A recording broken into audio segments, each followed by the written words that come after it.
मेरे प्रिय लोगों, आइए हम तीसरे विषय में चलते हैं और हम कैसे अपने आप को परमेश्वर के समीप जाने के लिए तैयार कर सकते हैं। यहाँ पर इस वचन में, जो कि इब्रानियों की किताब उसका 10वें अध्याय का 22वां पद हम देख रहे हैं। पहला मैंने आपको बताया था सच्चे मन से, दूसरा मैंने आपको बताया पूरे विश्वास के साथ, और तीसरा हम देखते हैं विवेक का दोष दूर करने के लिए हृदय पर छिड़काव लेकर। विवेक का दोष दूर करने के लिए हृदय पर छिड़काव लेकर। आपको मालूम है, जब हम परमेश्वर के समीप जाते हैं तो एक बात है जो हमें परमेश्वर से अलग करती है, या यूं कह लीजिए हमारे और परमेश्वर के बीच में एक बाधा के रूप में, एक रुकावट के रूप में खड़ी हो जाती है, और वो है हमारा विवेक। वो है हमारा विवेक जो हमें दोष लगाता है। किसको दोष लगाता है? यह उस व्यक्ति को दोष लगाता है जिसने पाप किया है। मेरे प्रिय लोगों, जब भी मैं और आप अपने जीवन में पाप करते हैं, जब भी मैं और आप अपने जीवन में किसी बुराई में या किसी पाप में फंस जाते हैं, तुरंत अगर हम बाइबल पढ़ने के लिए जाएंगे, हमारा विवेक हमें दोषी ठहराने लगेगा। हमारा विवेक हमसे कहेगा, देख तूने पाप किया है और ये तो पवित्र वचन है, तू कैसे इस पवित्र वचन को उठा करके पढ़ सकता है।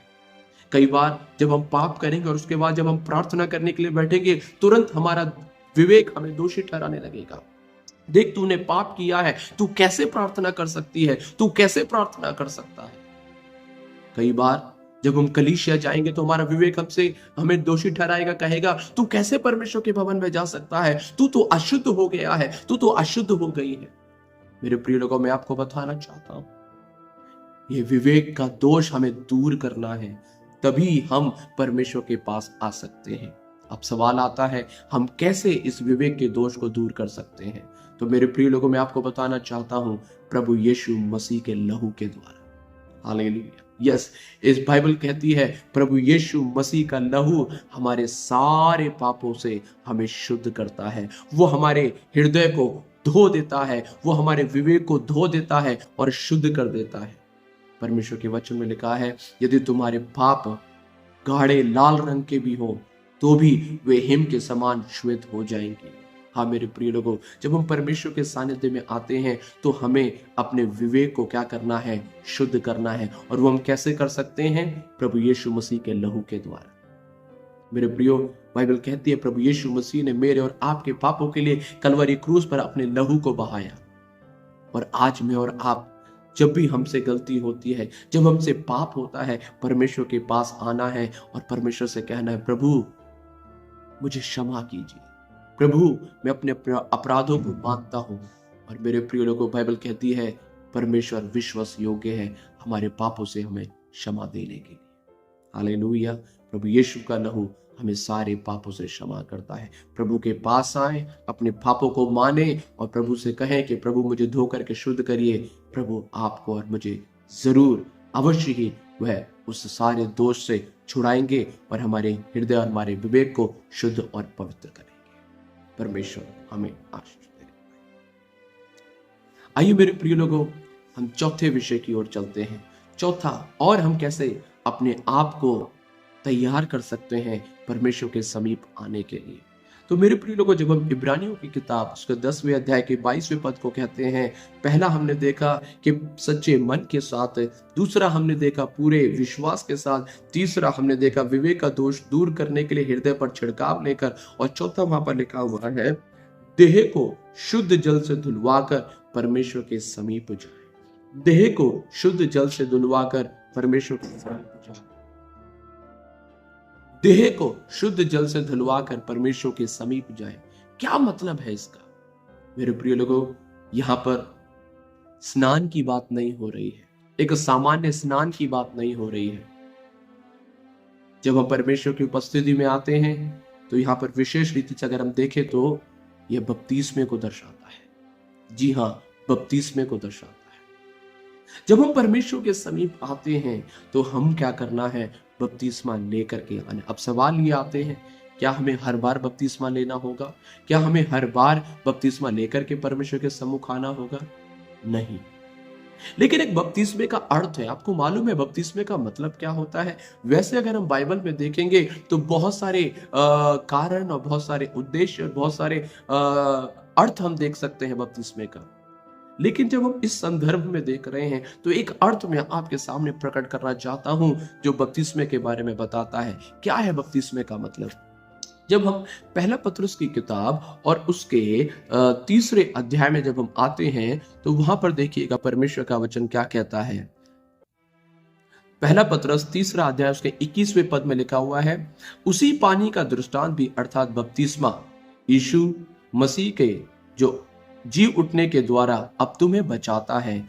इससे शरीर के मैल को दूर करने का अर्थ नहीं है, परंतु शुद्ध विवेक से परमेश्वर के वश में हो जाने का अर्थ है।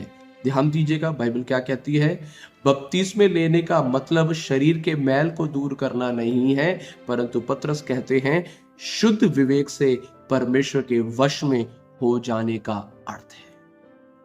मतलब कि बपतिस्मे का मतलब हो गया हमें पूरे मन के साथ, शुद्ध विवेक के साथ परमेश्वर के अधीन हो जाना। तो जब हम परमेश्वर की उपस्थिति में आते हैं तो हमें कैसे आना है?